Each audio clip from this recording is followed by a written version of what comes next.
What up, chat? How y'all doing? All right, we are ready, people. Hey, welcome everybody. And first question, first foremost, how do I sound, Justin? Do I sound okay? Am I clipping of any kind? No, you sound great, as per usual. Okay, let me make sure I unmute us. Okay, we're good. That was just like 5 seconds. But if I sound kind of fuzzy, just let me know. But welcome everybody to this special AEW All In review show on the experience. Lately, we've been doing a lot more of these post shows. This is probably the first AEW All In show that we've probably done. Post show, Yeah, yeah, yeah, yeah. post show, Live, live, live, yeah. live, exactly. But welcome everybody. How's everybody doing tonight? As anyone that knows me, I am Drew, and with me as always is the man himself, my tag team partner in crime. Dustin from Spinebuster Tees and SpinebusterTees.com. What's up, Bantam? How you doing, Drew? How's everything, man? I can't complain. I'm pretty content. Had a pretty chill day at work. Watched the pay-per-view. Got home in time for the main event. And ate a sandwich. So I guess that's good. And Corona in a sandwich. My God, that's pinnacle of eatery right there, you know? Hey, a sandwich. Every now and then, a good turkey sandwich is a must-have. With some chocolate almond milk. So that went well. With some what? Chocolate almond milk. With a sandwich? Yeah. You know what? We don't got time for that right now. So we'll circle back to that at a later time. Okay, we'll find a good segue for that. But what we're here for, people, is we're here for AEW All In 2024 at Wembley yet again. Not 75,000 like last year, but 50,000. Nothing to sneer at. That's still very impressive. Oh yeah, still a great crowd. There was a lot of people on social media. Was like, oh, AEW, if it should be, instead of all in, it should be all tarped off or whatever. But it's like 50,000 people is still a great number, no matter what. It's a huge downgrade from last year. Tells you where the product is over the past year. But I mean, when you watch the show tonight and watch the show, like it to me this year, it seems like the crowd was more lively than what it was last year at times. So. 50,000, 80,000, 200,000 doesn't matter. I think at least tonight, the crowd was lively. They were into it for majority of the show, and I think that's all that you can really ask for a show like this. Correct. So before we get into anything, I know you said earlier you wanted to talk a little bit of news. So what was that news you wanted to? It's just brief, just some news and nuggets that I think we should take care of now and not bring up on Wednesday. Because why you didn't bring it up on Sunday when it happened? But just a couple of things here in case we did miss it. First and foremost is that Swerve earlier today officially signed a new contract with AEW, with Tony Khan. That was on the pre-show. So for anyone who's thinking that Swerve's going anywhere, well, you're out of your mind. He's going to be staying. He's going to be staying with AEW. No details on the contract as of yet, but, he will be staying, at least for now. Secondly, and we did talk about this earlier in the week on Wednesday, that the potential pay-per-view locations was London for next year. Obviously, they're going to be going back next year for Forbidden Door in August 24th, 2025. So exactly 1 year from now, they're going to be back in London for Forbidden Door. They didn't say it was going to be at Wembley again, so I'm assuming it's going to be in the smaller arena, so there's that. So they move All In back to July, and they move Forbidden Door up to August, so they're switching things around with that.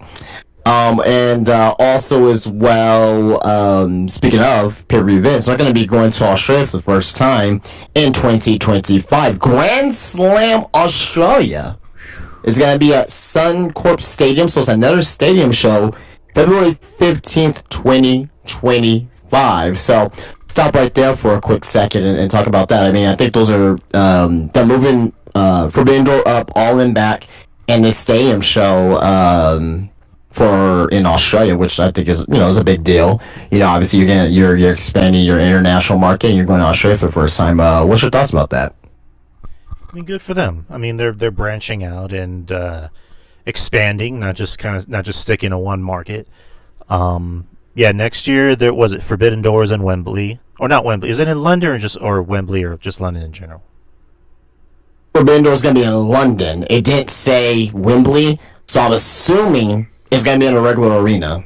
Okay. And then Wembley, I did see at the end of the show that Wembley is going to be back in 2026. 2026, yeah. And then you said Australia is going to be what pay-per-view? Grand Slam Australia, so that's going to be on February 15th. And Grand Slam's usually just like a TV event, essentially, right? Yeah, but that's usually in September.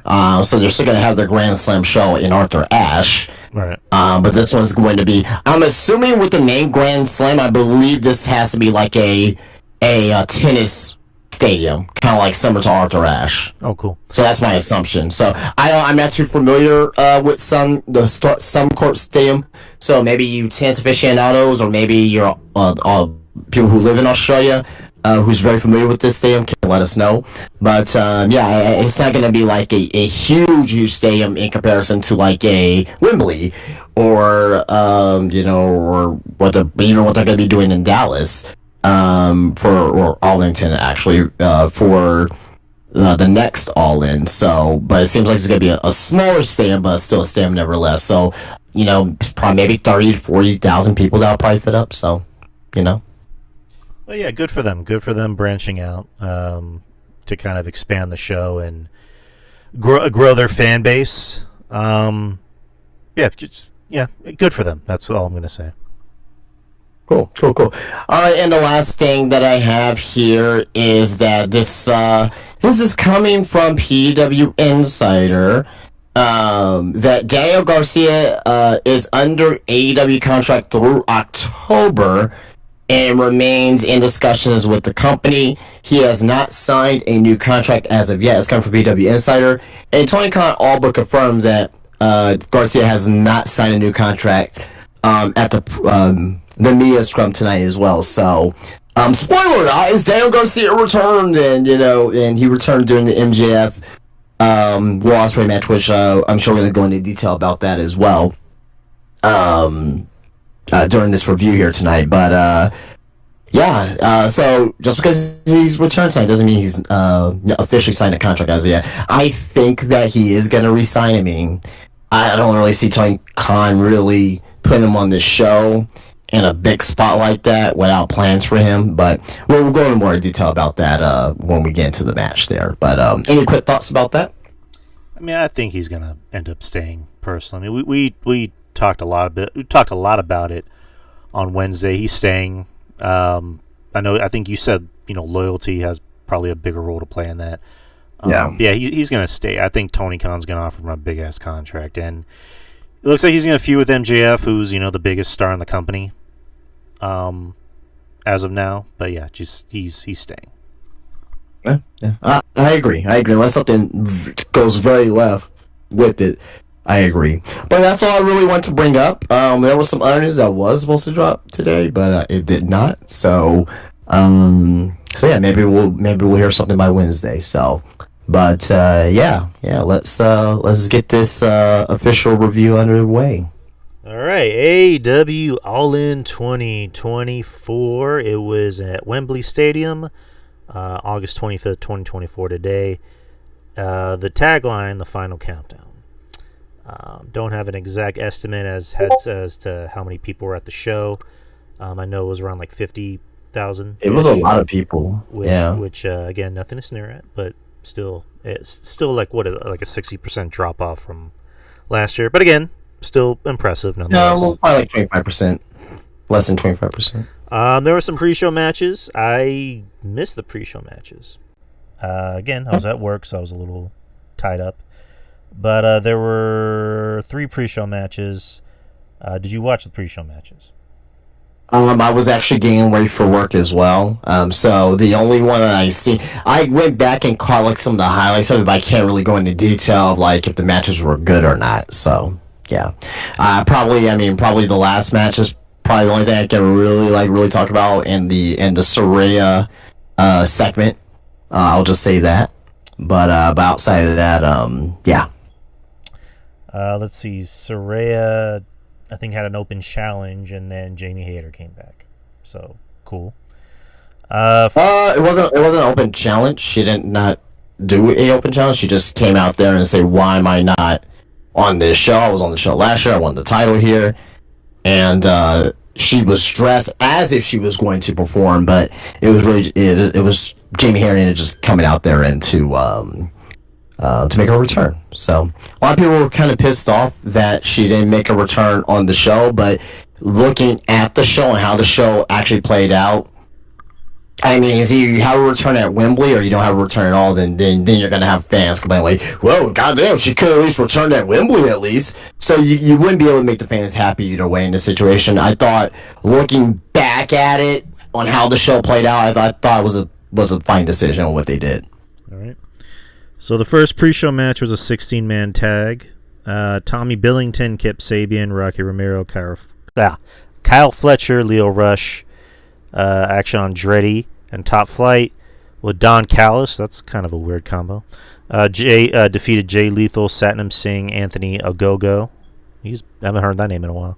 Arya Davari, Private Party, and the Dark Order with Evil Uno and Sanjay Dutt by pinfall. I will say this here. Here. I get that you want to get everybody on the card. Not everyone deserves to be on the card. I'm just saying. Pre-show, whatever, right? I didn't see it, so why am I complaining? But I'm just saying the generalization of it is that you could have done something else. You could have just had a regular tag team match. Maybe of an 8-man, but a 16-man, that's really too much, right? So the only thing I saw out of this match was the spot with Satnam Singh and Leo Rush. Then you got RJ City, on the pre-show saying that, "Oh, we must see that next week." I'm like, no, we don't. But if anything, if we do see it, it's gonna be on Rampage. So who's gonna see it anyway, right? Like, so why am I complaining about it if I'm not even gonna see it or watch it? So whatever, do what the hell you want on Rampage. That's number one. Also number two, Private Party was on the heel team. They came out to pump the crowd up as baby faces, but they're on the heel squad, and they're more baby faces right now than heels. Not because they're getting positive reaction from the crowd, it's because of how their characters are. They're not acting like heels. They're not like doing heel tactics, saying "shut up" and screw the fans. They're still Private Party as baby faces. So I don't know. Thought that was very, very strange, but I digress. This was basically the "Hey Mom, I'm on television" match. So, but yeah. What? "Hey Mom, I'm on television" match. Sure. Okay. Just to go with your point of like not everybody has to be on the show. I got you. Yeah. Anywho. Mixed tag team match: Willow Nightingale and Tomohiro Ishii defeated Chris Statlander and Stokely Hathaway by pinfall. Since Nightingale and Ishii won, they can choose the stipulation of the CMLL World's Women Championship match between Nightingale and Statlander at All Out. So that happened. Just for that match, Stokely got some offense on Ishii. He had a not a bad spine buster. I was like, okay, Stokely, all right. But just to me though, with the baby faces winning, I picked the heels because I was thinking like, oh wow, why does the babyface get to pick a stipulation? It really should be the heels pick a stipulation, have the babyface come from fighting back from behind. But with the babyfaces winning, that's telling me that Statlander may be winning that title. Nice. And then you get a 10-man tag: the Von Erichs, Marshall and Ross with Kevin, Sammy Guevara, Katsuyori Shibata, and Dustin Rhodes. Defeated the Undisputed Kingdom, Matt Taven and Mike Bennett, and Cage of Agony, Brian Cage, Bishop Khan, and Toa Leona. So. Did you see the attires that Sammy Guevara and Brian Cage were wearing? I did not. Okay, all right. Well, they were both wearing Wolverine attire, so. That's. Well, I mean, I know Brian Cage's whole gimmick is Swolverine. So, okay, I'll just move on. Well, I mean, it was cool. I mean, you know. But it was dumb because they were both wearing the yellow and the blue. I'm like, oh well, maybe y'all should have talked about that. But but I give it to Cage on this one. Cage has the right to wear the Wolverine attire. All right. Versus Sammy Guevara, because he at least calls himself the Wolverine. Despite if you agree or not, at least that's like his gimmick, like, you know what I mean, with the hair and all that shit. But this one was fun. It was fun. This is one of the matches I saw like from the middle all the way to the very end. So, because I believe that was the last match of the pre-show, right? Yeah. Yeah. So, pretty much at the end, once the match ended, of course they're gonna do a Kevin up by Eric spot. So everyone was giving each other claws. So, pretty cool spot. But outside of that, I mean, it was just a regular, tag match. Nothing great or sexy about it. Crowd was hyped about it, so I guess that's the only thing we can really say from it. So, all right, let's move on to the main show. The main show, we have a 4-way London ladder match for the AEW World Trios Championship. Pac and the Blackpool Combat Club, Claudio and Wheeler Yuta. You have the Patriarchy, and then you have Bang Bang Gang, Juice Robinson and the Guns. And then House of Black, Malachi Black, Brody King, and Buddy Matthews. I mean, this is kind of a match. This is a car crash match. You kind of expected. You kind of expected everything to happen the way it happened. Christian Cage started the match by getting the fuck out and then coming back when it was more convenient for him. I mean, you obviously watch the show more than me. Why is Pac and Blackpool Combat Club together? I don't know. I don't know. I don't watch Collision or Rampage. I don't know. Why are you asking me? Like, I don't know. I like how you just look mad when I ask you that question. Well, I mean, like if hardcore AEW fans can't give me an answer, or why would I have the answer? Like, I don't know. I don't know. Anyone in the chat, if you can provide us an answer, please tell us. Look, I'll put it to you this way. I have no idea. They're the champions. Spoiler, guys, if you're watching this review and you found out that they're champions, you shouldn't be watching this review. You should be watching the fucking show. But they're the champions. Coming out of this at the beginning of the show, I was like, this does not make any sense whatsoever. Number one, Pac is essentially part of the Blackpool Combat Club now. Essentially, right? Right? Like, he has to be part of it. Essentially, that's number one. Number two, at the time of the match when it happened, I was like, well, they just put the belts in the Patriarchy and they're already losing it. I'm like, what the fuck are we doing here? But as the show played out, I was like, oh, okay. I think I see where they're going with this here. I think I see where they're going with a lot of these things here. So, at least there's questions to the answers. But what did you think about the Patriarchy losing their titles here? Would you still kept it on them, or would you done something different, or would you give it to somebody else other than the Blackpool Combat Club? I mean, didn't they just win it like a month ago or a month and a half ago? Patriarchy, yeah, they weren't champions for long. No. Right. Yeah, I think I picked them to win on Wednesday. Yeah, I mean, I'm not gonna say I'm shocked. I'm not really shocked by anything AEW does, but I don't know. I was kind of expecting them to at least hold on to it. But hey, man, just Blackpool Combat Club won. I don't know. Maybe it's just a theory of mine, like to kind of fast forward to the end of the show. Do you think maybe they won it just so they can have that feel good moment, like after the main event, along with Brian, since Brian was one of the founders of Blackpool Combat Club? Okay. To me, it's way more than that. Okay. Than just a feel good moment, in my opinion. Okay. I don't know. I was just trying to look for logical reasons behind this, but I guess I'm. I'll explain it once we get to the main event. So, if I'm wrong, I'm wrong, but I can kind of see, possibly where they are going with this. But yeah, the patriarchy, yeah, they just won, but also as well their story here too, with not only with the Blackpool Combat Club, but also with the patriarchy as well. So. Okay. And then, just, I don't know. I see, every time I see Malachi Black, I'm just like, for the love of God, Tony, let this man go. Just let him go back to WWE. let Hunter fix him. But, like, with Buddy, wasn't the story that he allegedly signed a new deal, and then it became a thing of he didn't sign a new deal? Like, what? I have no idea what's going on with Buddy right now. Okay. I can't confirm or anything. There has been no concrete news for that. So, all right, then. So that was the match.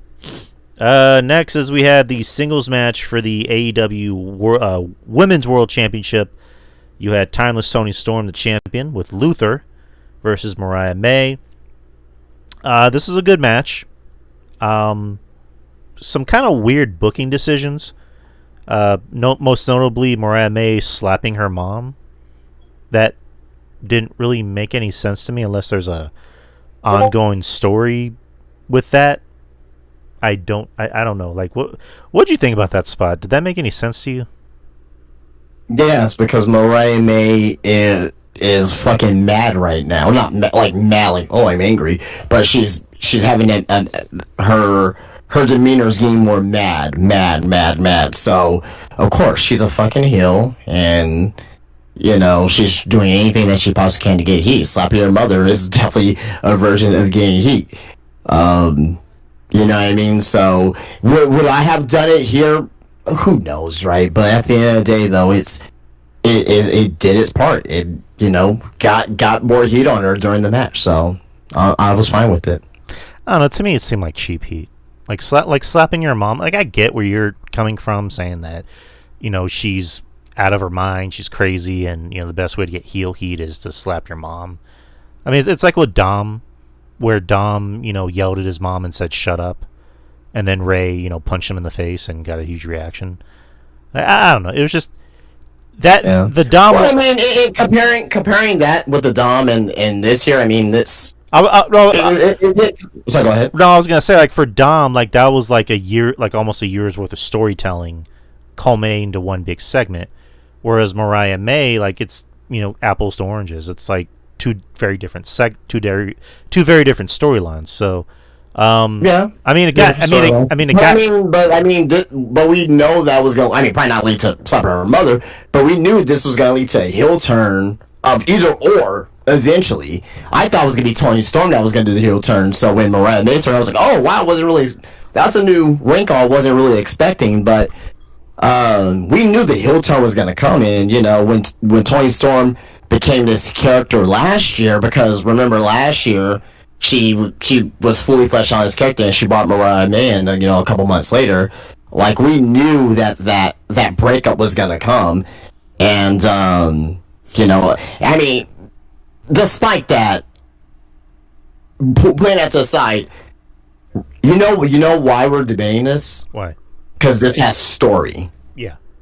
One of the, like, this feud, the main event, MJF and Will Ospreay, those three, and you can talk about anything else, even Mercedes Moné and Britt Baker, right? There was a little bit of story there, but it wasn't really strong until this past Wednesday. But those three that I named there, those are the three strongest stories coming into this event. And the fact that we are having a conversation about the story more than the match, that says a lot about, what they did building up into this match here. But as far as the match itself, I thought the match was really good. I thought it was really good. Not like, match of the year for the women or anything like that, but I thought it was a really good pay-per-view match. And to add to that as well, a lot of people who's never seen Mariah May's work may be a little bit more impressed now with her because of the fact that she had a very good match with Toni Storm. So I thought this was a good match. The right decision was made. Mariah May is the new champion now. What happens next? What happens with Toni Storm? Is Toni Storm going to take some time off? Is she going to come right back to Mariah May? Is she gonna go back to her old gimmick, which I don't want to see, but I'm just naming it as a possibility of her going back to her old gimmick. Like, what is going to happen with Toni Storm next? So, but yeah, Mariah May wins the AEW Women's Championship, and deservedly so. The only thing I'm worried about, this was a great story. This is a very good match. What's the follow-up? I'm going to be asking a lot here in this review. What's the follow-up? As of right now, I don't really feel confident with the follow-up with Tony Khan. I just don't. I was being honest. Yeah. But as far as... But that's on Wednesday. I'll give it a chance, see what happens. But as far as this match and the story I was told tonight, I thought they did a great job. Thought they did a really good job. Yeah, the match I actually really did like. I thought it was really good. I like Toni Storm. I've always been kind of hot and cold on Toni Storm. You know, I mean, earlier days. Like I always thought, good look, looks like a star, but she would kind of do things that would make me kind of question it. Now the gimmick, you know, the timeless, you know, 1940s, 1920s, you know, Hollywood star. You know, it's working, and it's getting over. I mean, it's been over for what, like a year and a half. Yeah, just about a year now, yeah. Mariah May looks like a star. I mean, she can work. She's not afraid to get down and dirty in the ring, you know, obviously because she bled today. But yeah, I mean, you're right. Like, you know, what's going to happen after this? Because it just seems like... I mean, Mina was in the crowd. God, you know what? If I was there in London, they would have had to pull all security off of me. I'm just saying. God, she's a specimen. I'm telling you, she's a specimen. Is Mina Shirakawa. But she was in the crowd. She was looking very conflicted. So I'm wondering if something's gonna happen between her and Mariah. Maybe, I don't know, but I can definitely see something with Mina, because obviously, you know, been talking about them forever. You know, Club Venus. You know, you had Mariah May, then you had Mina Shirakawa, then you had Xia Brookside, right? You know, 2 years ago. And now, you know, we may see 2/3 of Club Venus explode, perhaps, on AEW television. So that's going to be next step. Where does Mina's, you know, alliance lie? So we'll see how where that goes next. And I like the ending of the match, because the ending of the match, it wasn't too overly complicated and, you know, convoluted. Like, it ended. It had an ending, and it was simple. So, yep. Next is you had the last chance match for the FTW Championship. Had Hook lost, he would have never been able to challenge for the title again. Hook versus Chris Jericho with Big Bill and Brian Keith. Oh boy. Big Bill was over. Oh yeah, Big Bill looks like $1 million. He had to, you know, too bad he had to sell for a teenager. Anyways, and I like Hook. I'm just fucking around. But Chris Jericho. Like, I don't know. Like, again, Chris Jericho. We had this conversation about cool heels. Chris Jericho is the opposite of a cool heel, because he's a heel that thinks he's cool, and he wants to be cool. Like, he wants to be a cool heel. He wants to be a vicious heel. He wants to be booed. He wants to be hated, but he comes out to the ring and sings.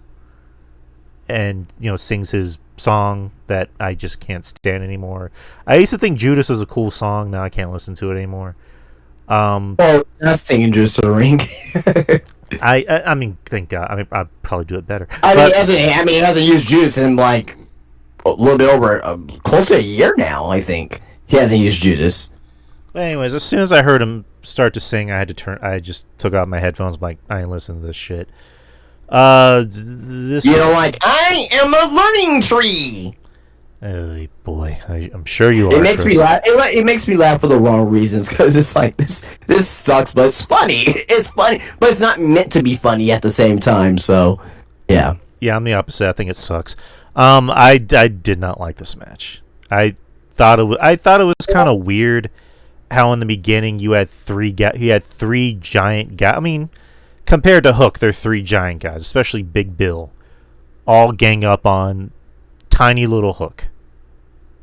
And I mean, again, I'm not a size queen, but yeah, Hook is. Oh, sounds like you are. I mean, Jeff Lippman, our good friend, our resident happy lawyer, is a size queen. I'm not a size queen, but the aesthetic in this match was just like three of these big guys are ganging up on this small guy. So Hook, how tall you think is Hook? 5'7", 5'8", if I had to guess. No fucking way. So you think you're taller than Hook? I'm pretty sure I'm at least an inch or two taller than Hook. And how tall are you? I'm 5'9". Hook is 6 foot tall. Bullshit. Bull fucking shit. He's 6 feet tall.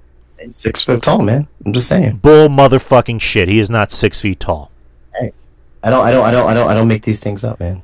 Dude, no, Nia, no. I refuse to believe he's fucking 6 feet tall. No. Oh, okay. All right. Don't get hot about it, man. No. Just like they said, Adam Cole was 6 feet tall. He is not 6 feet tall.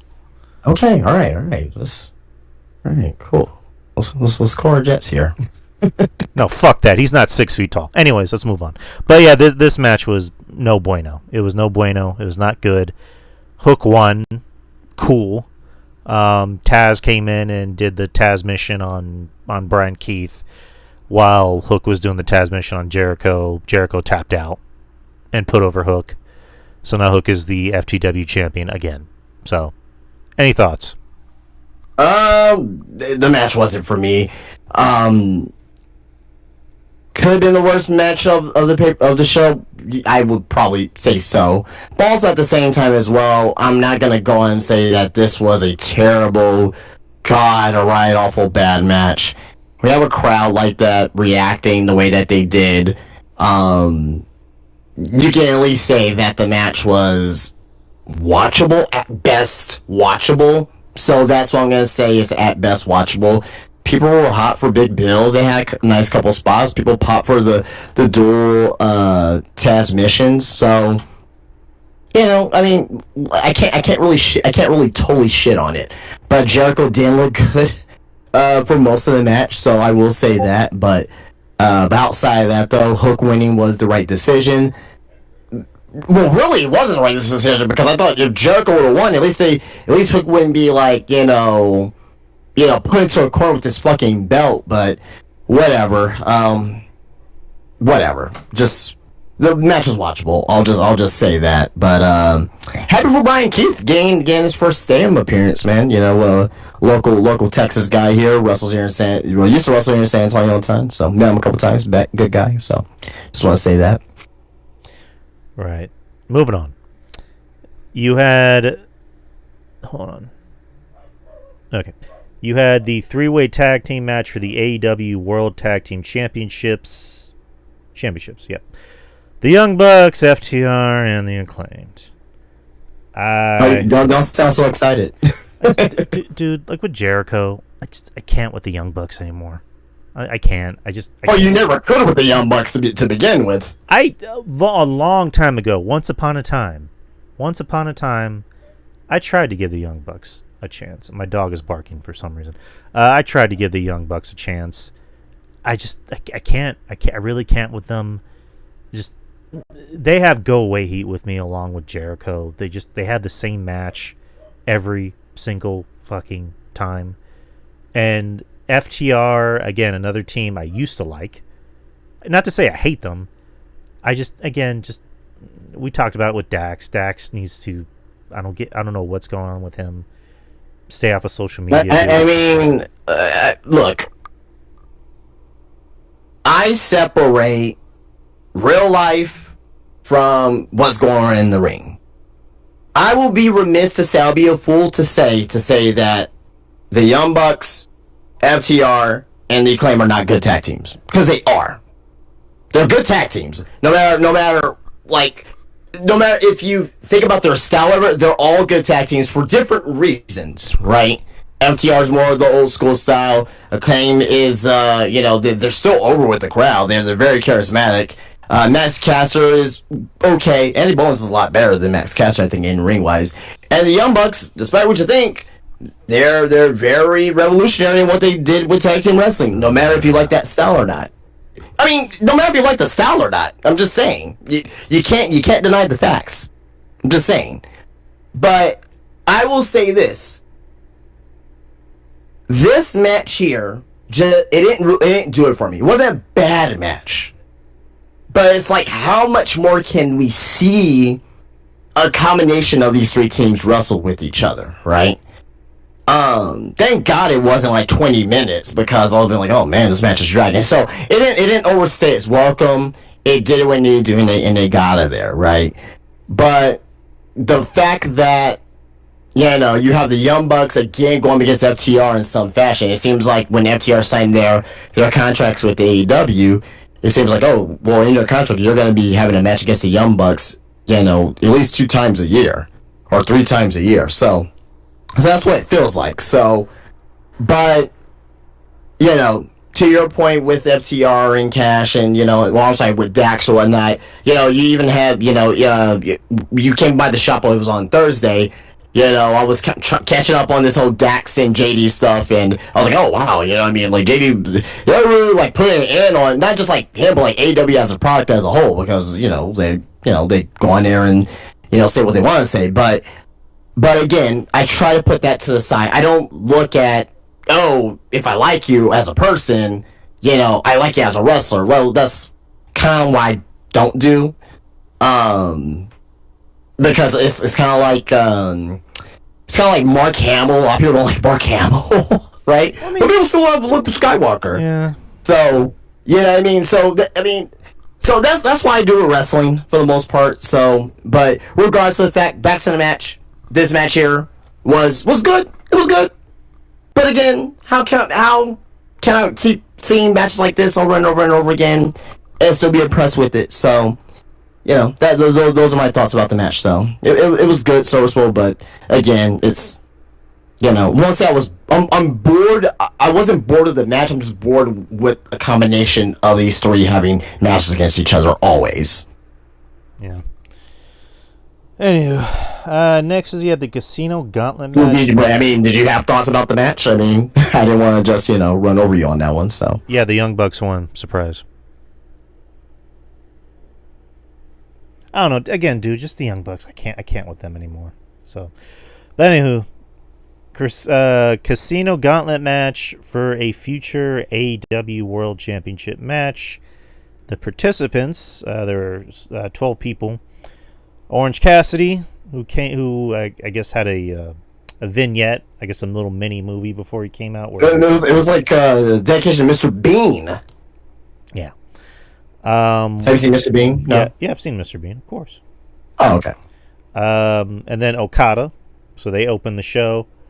And then after that was Nigel McGuinness, who made his return to wrestling. So he got a big pop. Yeah, I mean that was a nice little shocker there, right? Like, yeah. That was a nice surprise.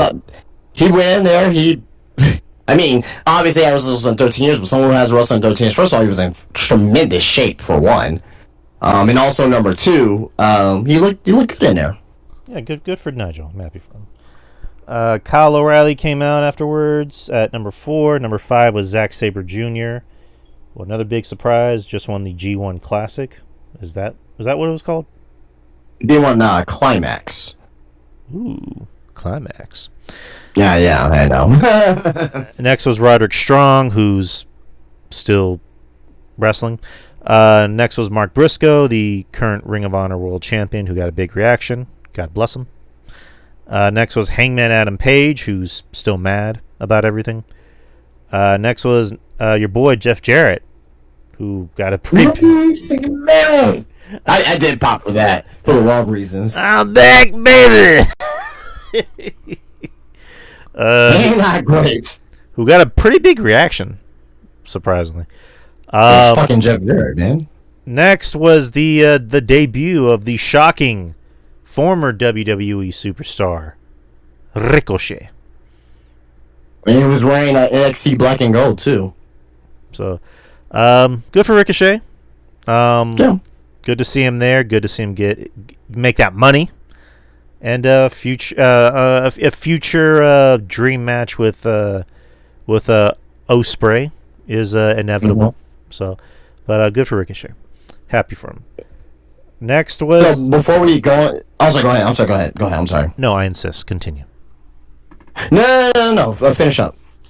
Then the last two were Christian Cage, which I was a little baffled by that, and then Kill Switch. So, but continue. So before we continue, we talk about the match. What do you think about this casino gauntlet? I really like this concept. I like it. It's cool. I mean, it's WWE has the Rumble, and now AEW has their Casino Gauntlet. So yeah, the first couple were kind of rocky a little bit as far as like how it was going, but I really like this particular this particular gauntlet match. I thought this particular gauntlet match was really well paced and fun. And I think they got a hit on their hands. Now, don't do this 3, 4, 5, 6 times a year. Don't overdo it. But if you do this maybe up to 2 times a year, I'll be totally cool with that.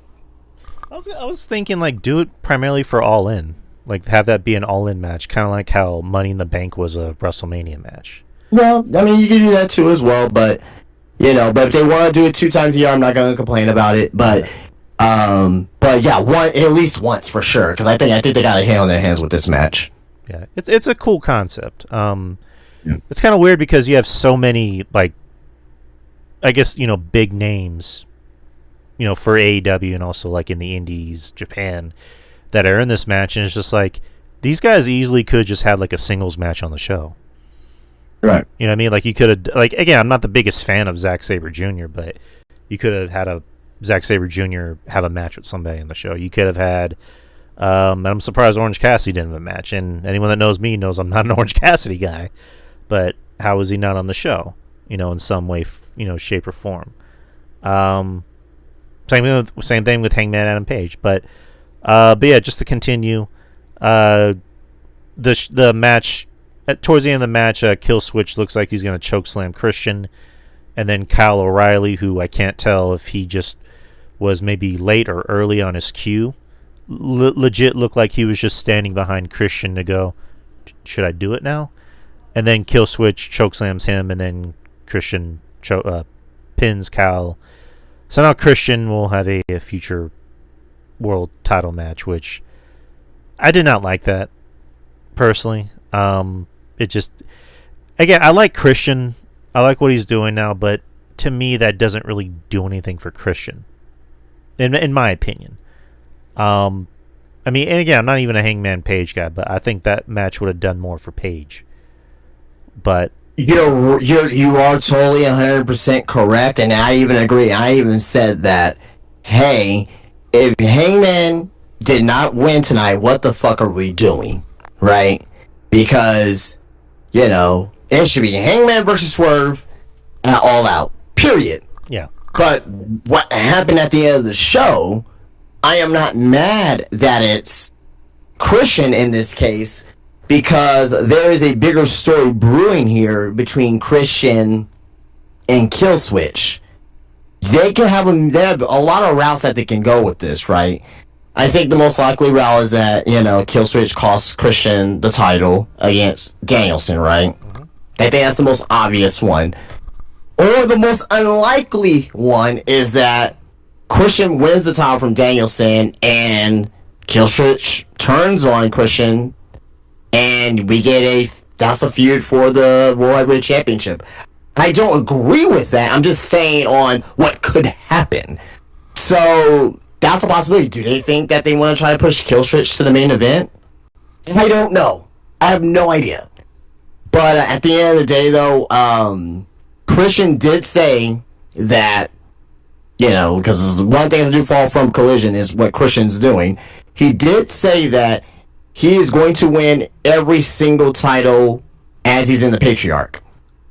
So he's won the TNT Championship, right? Has won the Trios titles, right?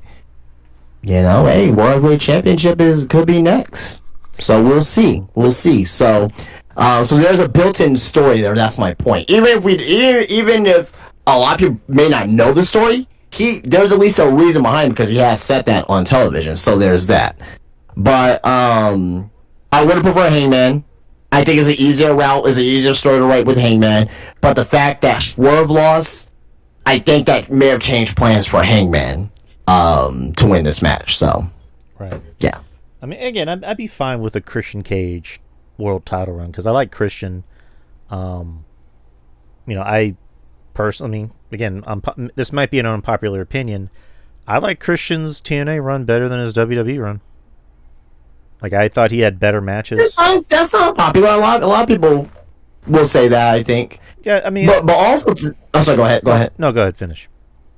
No, I was gonna also say, but also to add to that too, is that you got Christian, who's the number one contender, yeah, right? But you also have Darby Allin. He's gonna get a title match at Grand Slam at Arthur Ashe.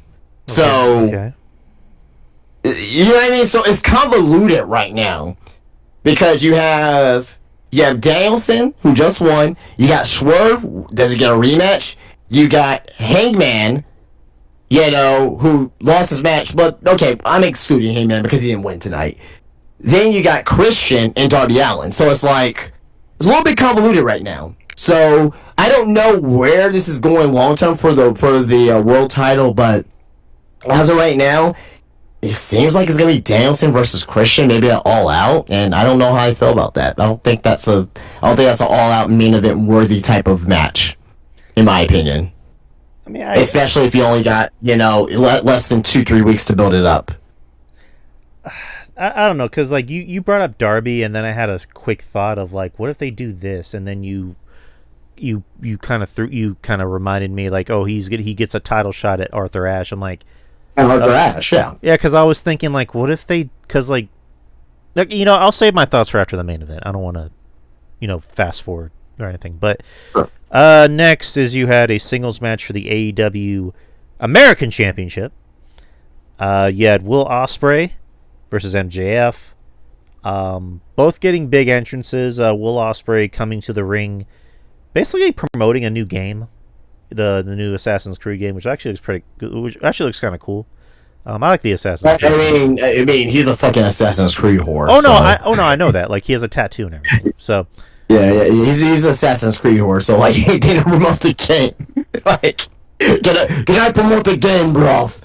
You know what I mean? But if it's like his favorite, I mean, that'll be like me, promoting a GTA fucking game. So like, I've already been asked by Rockstar to be like, oh yeah, I'll do it. So I'm pretty sure he felt the same way here. So I don't make a big deal about like wrestlers cosplaying or doing something like that to the ring, as long as it's like for a more meaningful event and not like the second match on Dynamite. You know what I mean? But this made sense because it was a big fight feel, and it was all in. It was their biggest show of the year, and it was Wembley, so I didn't really make a big deal about it. I just went, oh, cool. Yeah. So that happened. MJF came out pretty much like Apollo Creed from Rocky, coming out wearing the American, hat and having American trunks. So that was that. This is a good match. This, resembled, the closest thing to a wrestling match on this show, besides the main event, which we'll talk about the main event. But this is a really good match. No, you broke up. On my end, at least, you broke up for a split second. Can you say that last point again? I'm sorry. Oh, hello. Can you hear me? I hear you, but you broke a little bit when you were talking about. I forgot. So can you just go back a little bit and just repeat that so I just make sure I heard you right? Okay. All right. So what I was saying was I really did like this match. Okay. I thought this resembled, along with the main event and also the women's match, I thought all three of these matches, including this one, they look like the closest thing to a wrestling match.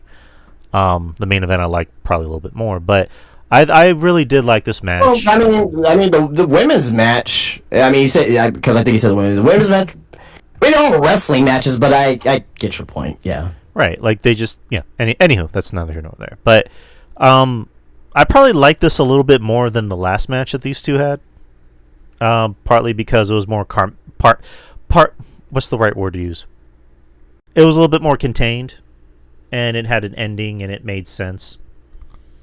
Now, I'll say this: if you like one or the other better, I don't dispute it. Right. I think this one was more story driven. Yes. Which is fine, obviously. You know, if you're wanting a story, hey, completely fine, right? I think the Dynamite match was more of the in-ring action, and did still have some phenomenal in-ring action as well. But it goes to show you that MJF can do it both in the ring and have stories in this match. I think that's safe to say, right? Yes. And I think that Will Ospreay can obviously go in the ring, and he can also tell a story as well. I think that's safe to say as well, right? Yeah, like I give Ospreay flack, but that's for like other shit. But like in ring wise, I'm not the biggest flippy guy, but something about him works for me. I can't really explain why, but he can obviously work. He kind of wish he would. Eventually, in the future, I think he should tone it down, but that's another conversation. That's another conversation for another time. We're not talking about that. But he's very good, obviously. He's very, very good. I'm not going to sit here and say he's the greatest wrestler of all time, but he's very, very good. He's over as fuck. He's over like Rover. People, yeah, he is. People love him some Ospreay. Seems like a nice guy. Yeah, this is a very good match. These two have very good chemistry. You know, MJF is more of a grounded, kind of traditional-ish wrestler, whereas Ospreay is kind of the new wave, you know, modern wrestler. And they found a way to make it work. And let's kind of flash forward to the ending of the match. So there was a bit in the match where Ospreay goes for a dive and he lands on a cameraman. Yeah. And then nearly killed him, by the way. Nearly, God damn, he killed him. MJF grabs the belt and it makes it seem like he's still lying on the ground. Ospreay gets back in the ring while the referee's distracted. MJF goes for the swing of the belt. Ospreay ducks, goes for, I believe, a clothesline. And then MJF hits him with the belt again, tries to go for a pin. Ospreay kicks out. And then MJF grabs his brass knucks while the referee is knocked out again. And as he's about to swing his arm, a hooded figure is on top of the is right behind MJF. Grabs the brass knucks, hits MJF. It reveals to be Daniel Garcia, who hasn't been seen on television or hasn't been seen in AEW since MJF took him out. And then Ospreay goes for his finish. 1, 2, 3. Ospreay is the new now bringing back the International Championship because Christopher Daniels came in and presented him with the International Championship. So good match, good ending.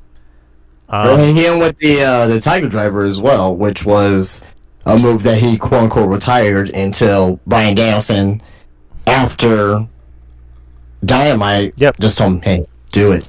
So again, that story there, like going back to that Danielson Will Ospreay match, what happened to Danielson, and now I'm thinking with this Tiger Driver now. It's going to be like the One Wing Angel where no one kicks out of, but I think it's even going to be even more special because I don't think he's going to use it every single time. I think he's only going to bring it out when necessary. So if that's what they're going to do with it and the story that they have with this one move, I'm totally with it. I think it'll be a great thing to save it for special occasions like this. And when someone hits it, you know the match is going to be over. So. Because it took a long time for that referee to get back in the ring and do the 1, 2, 3. That felt like a kind of like an ECW match from back in the day, or it felt like when Triple H pedigreed fucking Booker T at 19, you know. So, it took forever when H pinned Booker, but anyway, I really think that they got something going there with that Tiger Driver for sure. And I like how Ospreay just announces it, Tiger Driver. Yeah, and that's it. But I liked it. I liked it a little bit more than their match that they had on Dynamite a few weeks. Was it like a month ago? Yeah, about a month and a half ago. Yeah, like I said, I love both matches. Both matches are matches of the year contenders, right? If you pick one or the other, by all means. Personally, I like the first one better. But if you did like this one more, hey, I don't blame you. They're both phenomenal matches. Okay. So these next two matches, like I mentioned, I was at work while I was watching a big chunk of the show. I was driving home from work while the next match, the AEW TBS Championship, Mercedes Moné versus Dr. Britt Baker. I did see the entrance where Monet came out in like a carriage with her dog, and so you're gonna have to kind of pull duty on these next two matches. I actually missed them because I actually came home. Yeah, I actually sure. came home literally when the main event was beginning. So describe how this match went. AEW TBS Championship match. The first few minutes of this match was rough. I'll tell you this. Have you seen the fan reaction online to this match? I'm sure you have, or because there's a lot of people have been talking about it. If not, that's fine. Yes. I'll just leave it at that. Okay. Oh, okay. And what were we saying? One said that Mercedes pretty much carried Britt through the whole match. Okay, that's what a lot of people were saying. Yes, that's true. Okay. That's kind of the big gist from everybody else is Britt. Yeah, that's pretty much it. Yeah. You're pretty much spot on what they were saying online. If you actually watched the match, the first few minutes were rough. The last 7 minutes was really good. I thought they really picked it up in the last 7 minutes of this match. So that's like, because this match went about close to 20 minutes. I think the last 7 minutes was really good. And I think both women, pulled out a good match out of each other. But yes, Mercedes carried most of the match. That is true. I don't know if it's ring rust on Britt Baker that she's still trying to fight off, because remember, she was gone for a while, people. But even before that, she wasn't like a great in-ring wrestler. But yeah. Yeah, I'm sorry, go ahead. No, I was gonna say with Britt, it's just like she went through this weird spurt of like when she first came in, she was bad, and then she started to get better when she got pushed, and then when her push happened, that's when she got worse. But yeah, continue. Yeah, so Mercedes, no matter what you think about her, she's a good in-ring. She's good in-ring. Promos, okay, that's different, right? Hit or miss, hot and cold on that. But in-ring, she's usually good. And she had a good match here with Britt Baker. Takes two to tango. Always says it takes two to tango. But I will say that Mercedes was doing more of the lifting in this match than Britt Baker. The last 7 minutes was really good, I thought. People were saying worst women's match of the year. Don't listen to those fucking people, because those people either A, are just fucking haters, weirdos online that have no fucking life, or they're just overrating it on actually how bad the match actually was. And I won't even say the match was bad. I thought at the end of the day, I thought it was a very serviceable match. Not memorable. You're not gonna remember this, a month from now.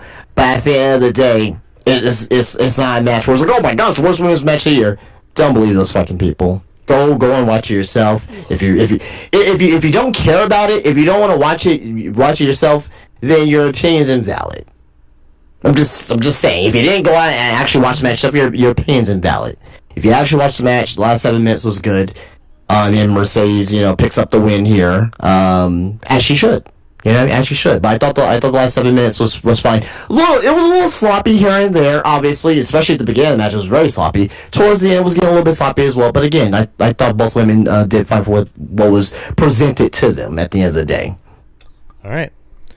Next is Jack Perry versus Darby Allin in a coffin match for the AEW TNT Championship. I do know what happened in the match. A certain brooding 6-year-old man came back. But talk about the match. What did you think? I was disappointed because it was short. It was a short match. It was a short match.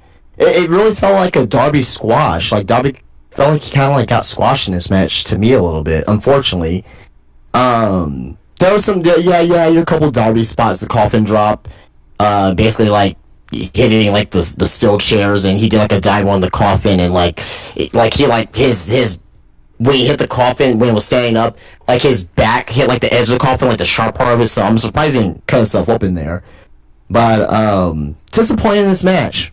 disappointed in this match. It wasn't a bad match. It wasn't bad at all. I'm just disappointed because I expected it to be longer, but also B as well. I thought they were gonna do more than what they did. Darby came out with thumbtacks, either like I don't know, like they're embedded in his head somehow. I don't know. Well, I don't know if it was glue or whatever the case would be. I don't know what they did, but he used it as a weapon early on in the match. So Jack Perry getting the win, was the right decision. And obviously, I told you guys this on Wednesday. Darby Allin's the #1 contender for he gets a future AEW championship shot. There's no way he's gonna win the TNT title here. It doesn't make any sense. You know what I mean? You can blame Tony Khan for that, but Jack Perry needed to win here. He looked strong. He looked strong here. And again, I said this on Wednesdays too as well. I think Jack Perry has been improving. He's not fantastic or great, but I think he's been improving with his character work and his heat that he gets with the crowd. Is it real heat or go away heat? Yeah, maybe sort of, but fuck it, he's using it to his advantage and he's getting a reaction from the crowd. So, Jack Perry winning was the right decision here. Looked good in the match. Darby kind of looked like he was the jobber here. He was a jobber here, but it looked like he was a jobber here, unfortunately. And I don't know what happens next for Jack Perry though. So again, the follow up, kind of like with Mercedes and Britt Baker. The follow up. What's gonna be the follow up with Hook and Chris Jericho? I don't know. What's the follow up with Mariah May and Tony Storm? I don't know. So again, usually these matches are good, and again, like I said, this was, I was disappointed, but I was still entertained by this match. But what's the follow-up going to be? We'll have to see on Wednesday. And again, with Tony Khan with the follow-up, he doesn't have a good track record. I don't know. A few things. One thing, Sting came back after retiring, quote-unquote, a few months ago. Comes out, takes out the Young Bucks. Jack... Seek and Destroy, too, by the way. What? Seek and Destroy, too. Oh, great song. Love that song. Jack Perry leaves. The badass himself, Jack Perry, ends up leaving Sting to take out both the Bucks. So that happens. Did you see Sting's Just for Men die? Hey, if you have the money, do it. It doesn't. I mean, it's like with John Cena. John Cena has all that money. He doesn't want to fucking get hair plugs. I mean, I love Sting. It's just something I noticed. That's it. Nothing wrong with it. But it's just like, man, your hair's jet black, brother. Yeah, I'm fine with it. Also, Jim Cornette said Jack Perry has girls' hips. Okay. What's that got to do with anything? I just think it's hilarious. Anywho. All right. Well, he has girls' hips. Woo. All right. Now I can't unsee it.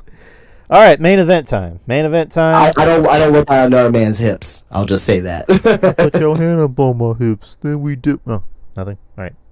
Main event time. Title versus career for the AEW World Championship. Bryan Danielson versus the champion Swerve Strickland. This was the longest match of the night. No, it was tied with the Gauntlet as being the longest match of the night, 26 minutes. Well, they're both 26 minutes on the dot? Yeah, on the dot. Oh, look at Tony Khan, just playing this out to the T. How long was Ospreay MJF? That felt longer to me. That was 25 minutes and 50 seconds. Oh, shit, okay. So it was off by 10 minutes. But like I said, I literally came home right when the match was happening, or right when Danielson came out, actually. Oh, okay. Danielson coming out to Final Countdown by Europe. Is that the name of the band? Okay, yep. Coming out. You had a lot of bands back in the day named after like fucking cities and countries and fucking continents. Europe, Asia. It was the Boston. heat of the moment. You got Boston. You know what I mean? So Chicago. Hey, that's good music. But yeah, great music. All great music for sure. But yeah, Danielson came out. His family, Bree, I was going to say Brie Larson. Brie Bella, his wife, was ringside with their 2 kids. So, that was a nice visual. Swerve comes out. Swerve comes out with 2 rappers. Did you know who they were? It was Bun B, Texas legend. Bun B. That's who that was. I know who Bun B is. I just didn't recognize him. I haven't seen him in a while. But Bun and Flash Garments, who sings the song for Swerve. But they sang him to the ring, which that was cool. So yeah, a lot of the match was Swerve getting heat, beating up Danielson. Actually, yelling at Brie is like, "Why are you making me do this to him? Why are you making me do this to him?" Yelling at the kids and trying to get heat by beating up Danielson in front of the kids. While I like his oldest daughter, they tried to make it look like she was, I guess, devastated, but I couldn't tell if she was devastated or just like legit looking at a iPad or something. But right, it was funny. Good for Swerve. Even though, I don't know, Swerve kind of confuses me. Like, I guess the booking of Swerve, because he's a heel one moment, then he gets a cool theme song, and then he gets Nana, who everyone likes Nana. How can you hate Nana? And so it's just like, okay, he's a cool heel, I guess, but we're cheering him. And then he becomes champion, and all of a sudden he's a face, and now he's a heel. Well, let's back it up. Okay. Came as a babyface, right, with Keith Lee. Turned on Keith Lee, right? Okay. Became a heel, right? Got Prince Nana, which Prince Nana was always a heel manager. He was always a heel manager. Yeah. And even though people liked him because, he was very charismatic, he was always a heel manager, okay? The feud with Hangman, they basically did a double turn in that match. With the blood and all that shit. It was basically a double turn. And people started to boo Hangman and people started to cheer Swerve. Then Swerve ended up winning the title, right? And now for this feud, he was playing the heel in the feud itself. He didn't turn heel.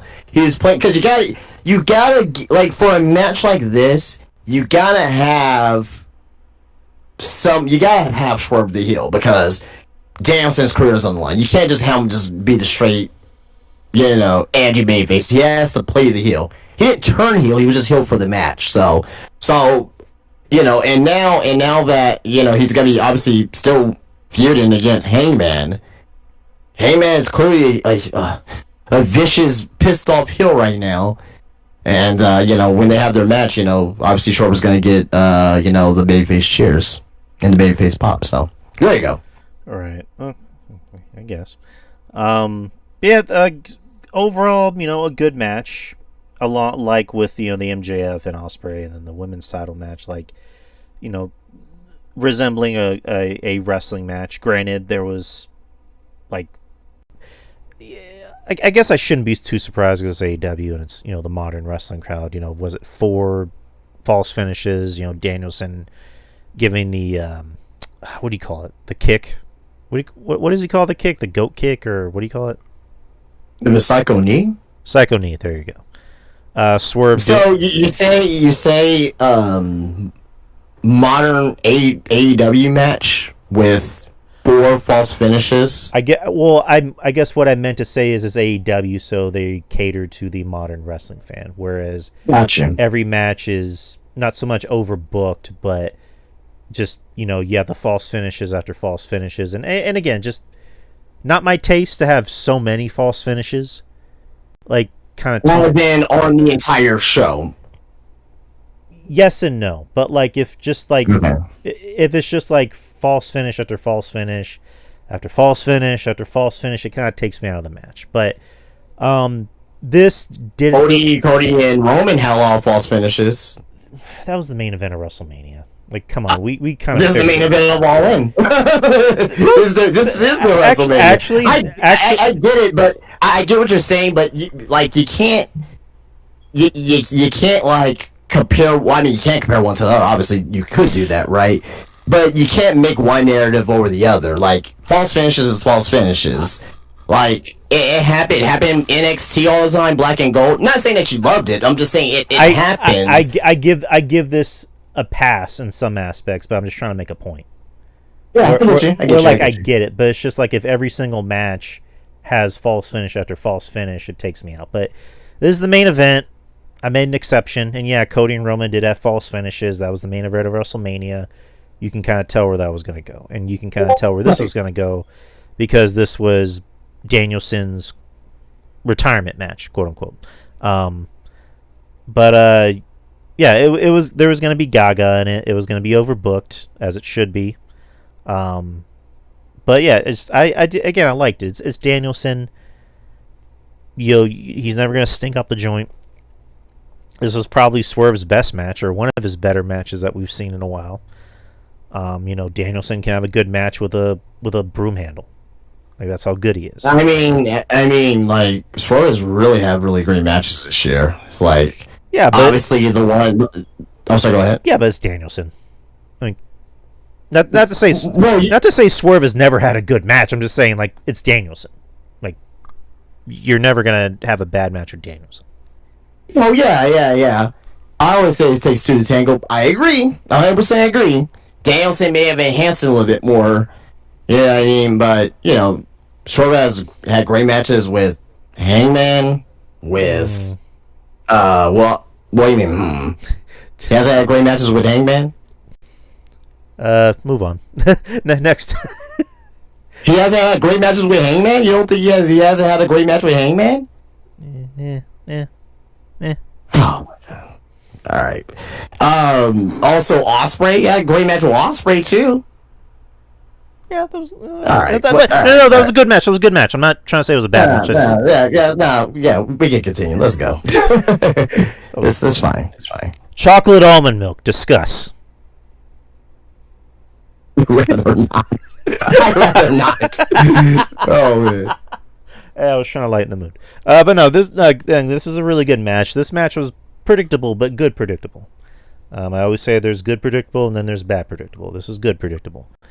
Again, a lot of the match was Swerve getting heat. Danielson bleeding and again selling the neck of, like, Danielson has neck issues and Swerve attacking that. I did like the spot towards the end where Danielson goes for the psycho knee, and then Swerve just kind of doesn't sell it at all. It just, I don't know, it just reminds me of some anime shit. It reminds me of, like, Dragon Ball Z, where Vegeta, I did see that, but I'm gonna call a spade a spade. Because I just can't leave it alone. I don't like it when that happens sometimes. Yeah. When someone just doesn't sell, like, let alone a chop, right? Yeah. Like a finisher. Like, when that's, like, just as bad as someone taking a finisher, someone kicking out at one. Yeah. It was cool. Yeah. It was cool. Doesn't mean I have to like it. So.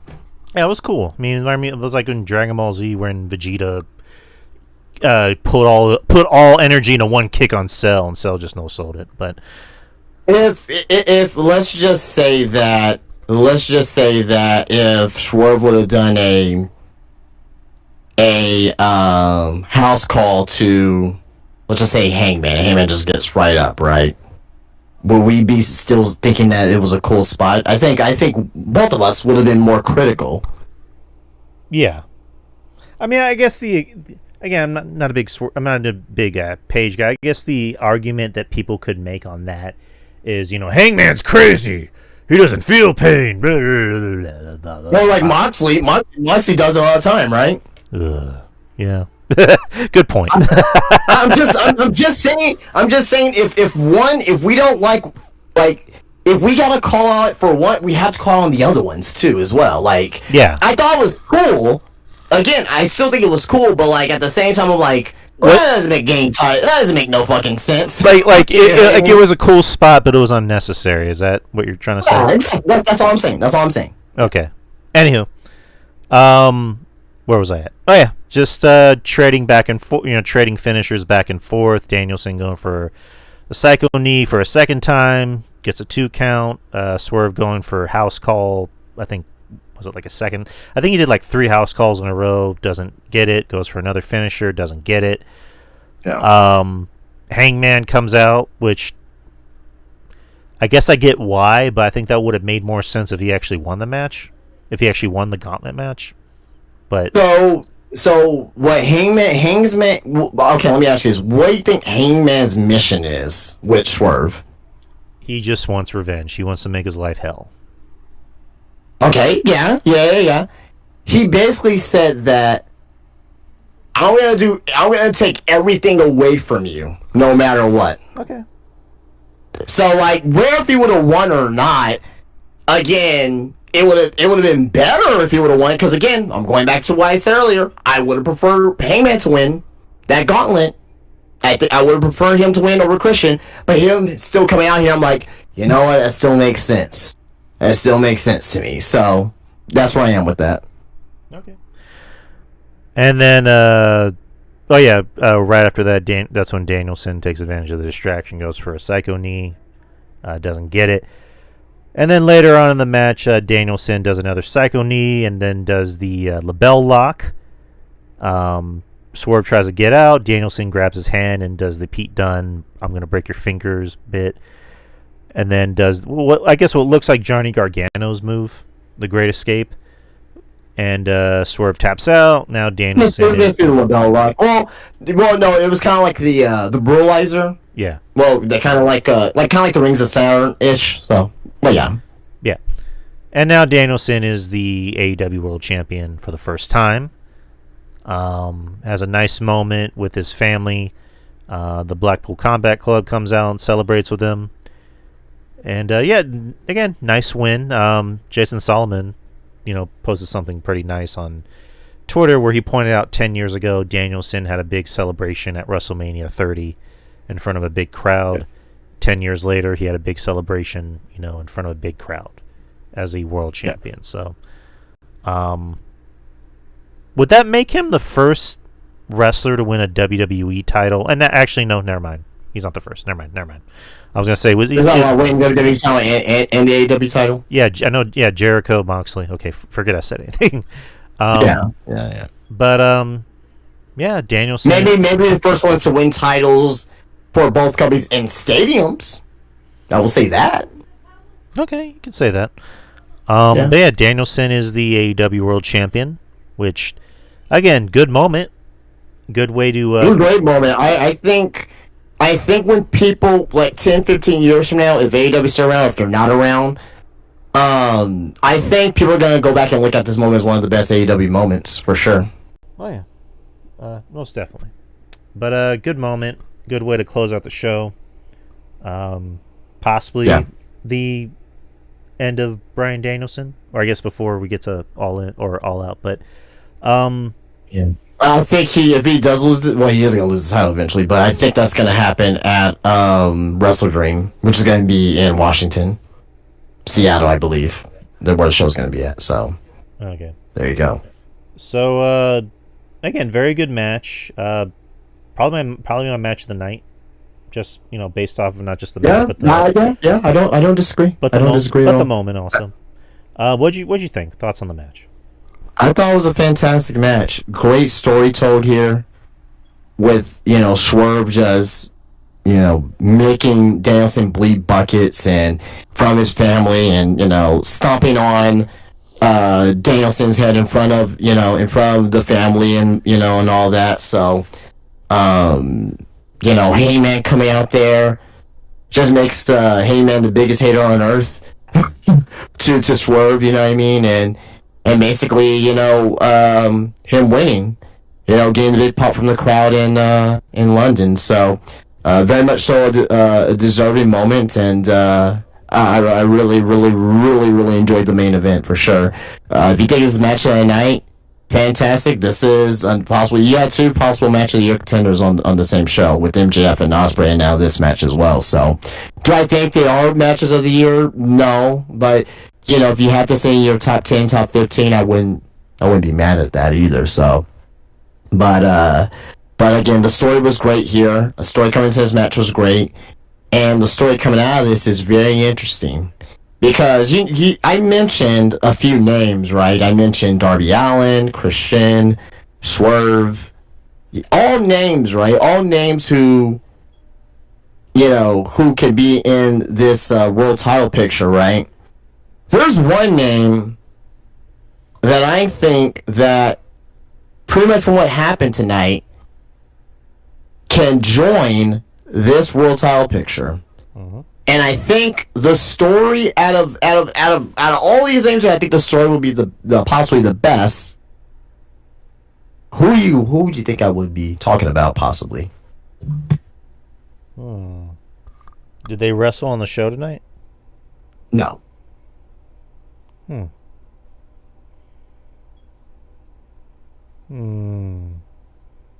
Omega? Oh wow, that would be good though. I would love that. He is on his way back, but I wouldn't say Kenny. Jon Moxley. Look. Why? Well, look. Just listen. I mean, I'm not saying that I will love it. I'm just saying I think the story would be great. Why would you think I would mention Jon Moxley? Because you hate me.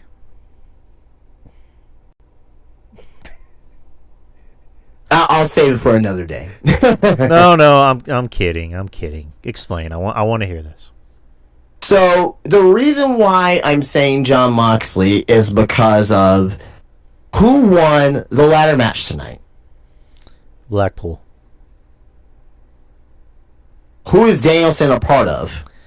Blackpool. I see where you're going with this.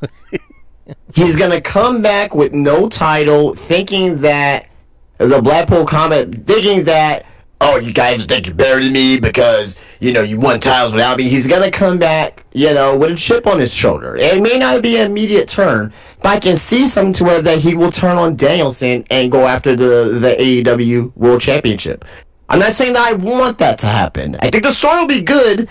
If it were me, if it were me, I would have just kept Swerve Champion and have him and Hangman go at it because the story is a lot better there. But I think that they have something there with Moxley and Danielson. Again, I'm not in love with it. I think the story will be very, very, very good. But as a creative decision, I don't know if I'll be in love with that direction. I'm just saying because I don't want people to get mad about it. And they didn't hear. If they would have heard it here first, it would just been like, okay, well, Justin did tell me that to prepare for this, so. Anyway, he did. But, saying. All right, people. That was All In 2024 at Wembley. It's already in the books. This is our review show. So I guess we'll do like a. What did you get a score for it? Well, I was about to lead into that. Okay. So I would give this show. Honestly, to me, I think it was just primarily a 3-match show. I mean, the women's match was very good. MJF and Ospreay was very good. The main event was great. I'm just gonna be honest. I would say anywhere between like a C- and a D+. So, what score would you give it? I'm gonna say a C-, a D+, a 7 out of 10, a 6 out of 10. What are we looking at? I'm gonna say a 6.5 out of 10. Okay. What about you? Well, I'm giving this an 8.5 out of 10. Okay. I think this is I like it's tied with Revolution for me. I think, but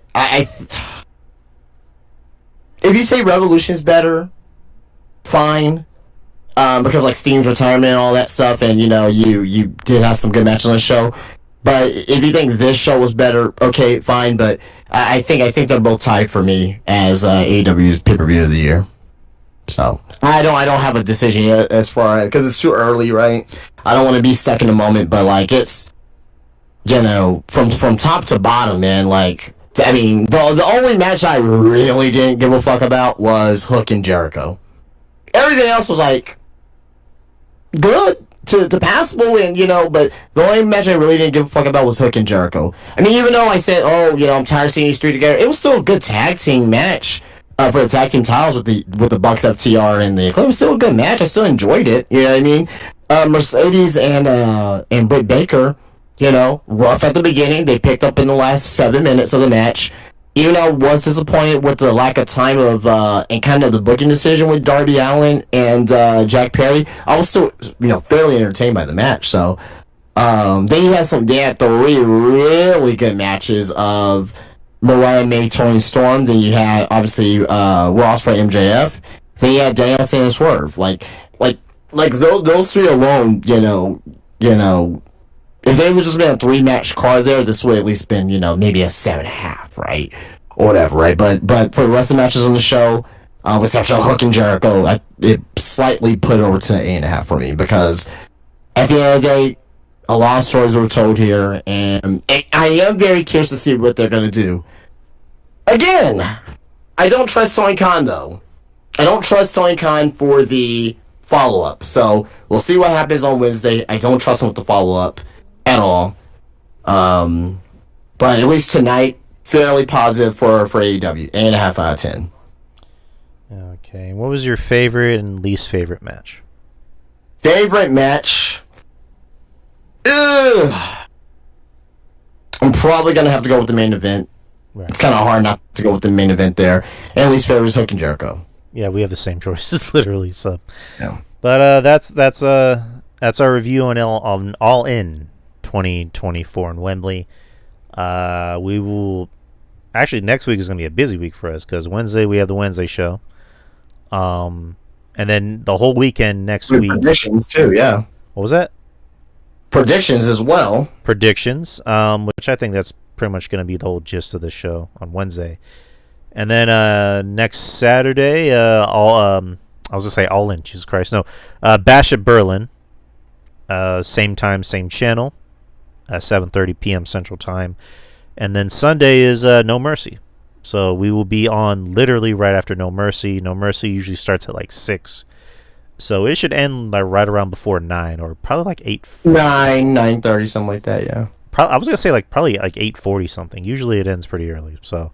Or it usually just ends around 9ish, but yeah, we will be doing some busy boys next week. Jeff Littman should be joining us next Sunday. He is specifically available for NXT shows, so try to get RJ on tonight. RJ could not do it tonight. Yeah, I want to try and get a big show with like a big round table of guests. So, but yeah, we'll be here.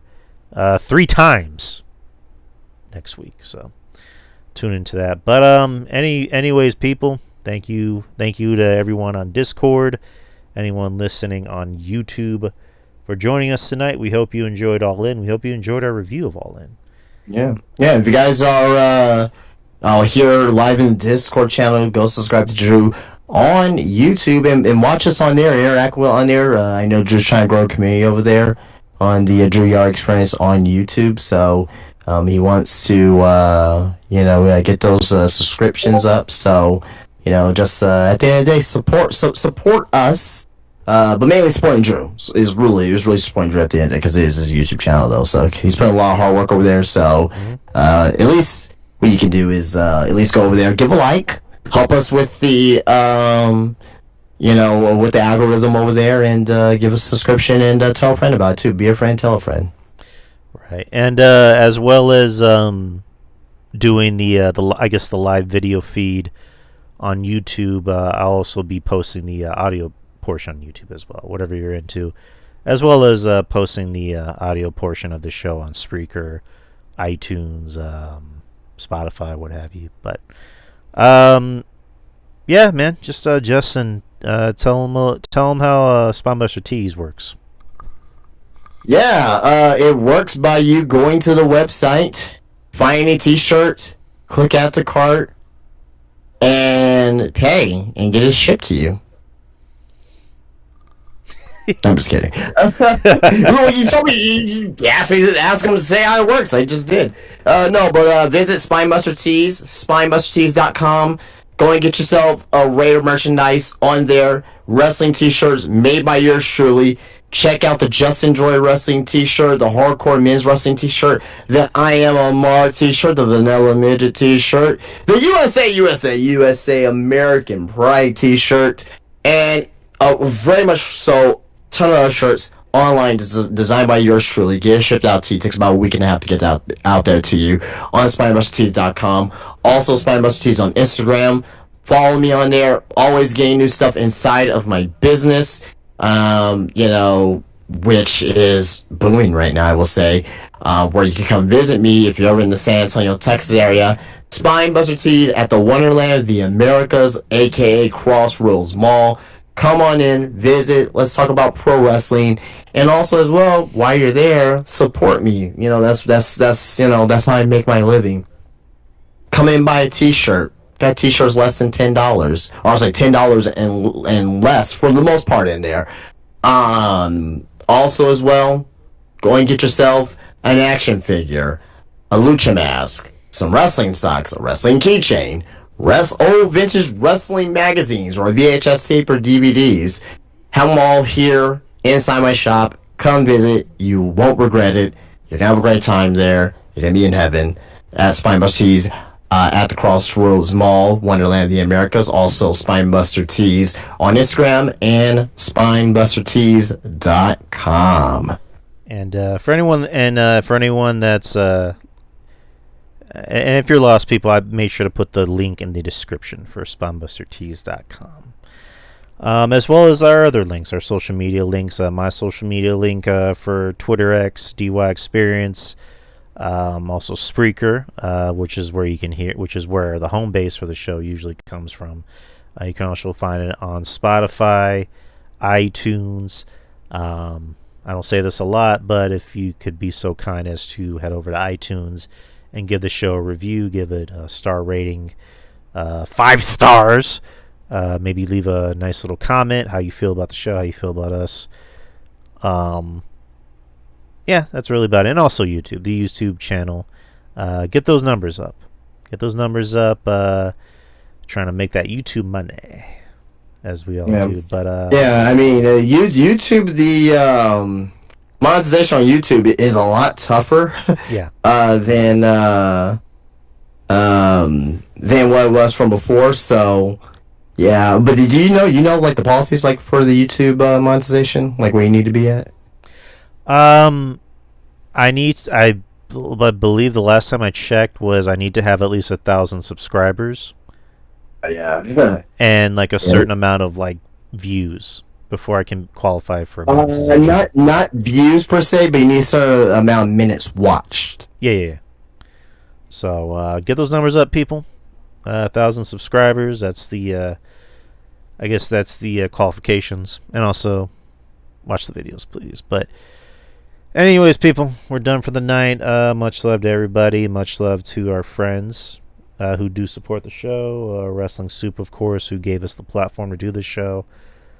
They did a show earlier, Joe Numbers. He did a show where he reviewed All In, so check that out. Yours truly had a hand in recording it. I'll just leave it at that. Everybody else, our good friends, RJ, little RJ, the Brooklyn Savage. Him and Brother Monty, they do a show where they talk wrestling. It's usually every Wednesday, sometimes on Friday. And then Ruben Prime, another good friend of ours, the best beard in the business. Me and him do a show called Culture Attack. We just did one not too long ago where we reviewed Deadpool and Wolverine. We'll be doing one pretty soon. And then Jeff Littman, of course, support him in his many podcasts of Garden of Doom. If you're into conspiracy theories, if you're into the supernatural, all that kind of stuff, my man has you covered. Also, Hammerlock Hangover, they does with another good friend of the show, Steve. And me and Jeff Littman joins us to do these NXT shows. He did the last one. I'm assuming he's doing next Sunday, so I'll need to ask him about it. What else? And just shouts to everybody who are good friends of the show, supports us. Kevin Castle, John Draper and the boys over at Spitball Media, Trez, who's another very good friend of mine. And shouts to everybody. Love you all.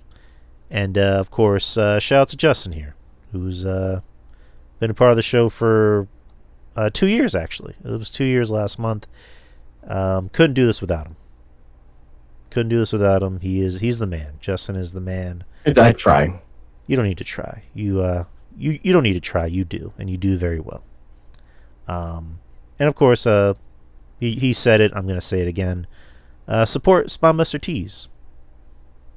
You're a wrestling fan. You're going to love Spinebuster Tees. You're going to like the way you look. I guarantee it. Wait, that's okay, Men's Warehouse. You should totally trademark that. But anyways, we're done for the night, people. This is automatically go up. The audio portion will go up tomorrow. So anyways, guys, take care. Much love, and we will be seeing you on Wednesday. Peace out. Peace.